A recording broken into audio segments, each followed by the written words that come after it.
নমস্কার সবাইকে। আশা করি সবাই আপনারা ভালো আছেন, সুস্থ আছেন।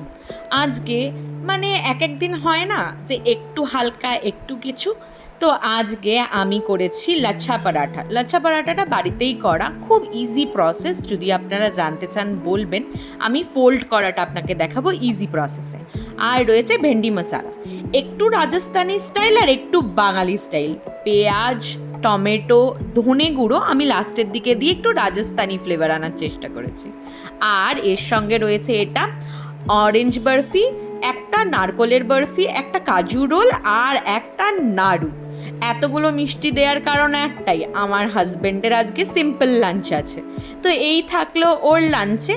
আপনারা জানাতে ভুলবেন না আমার এই লাঞ্চ ভিডিওটা আপনাদের কেমন লাগছে, এবং ভালো লাগলে একটা লাইক, একটা সাবস্ক্রাইব করে আমাকে উৎসাহ দেবেন। এবং অবশ্যই আপনাদের সঙ্গে তো দেখা হবেই পরের একটা ভিডিওতে। ততক্ষণের জন্য থ্যাংক ইউ।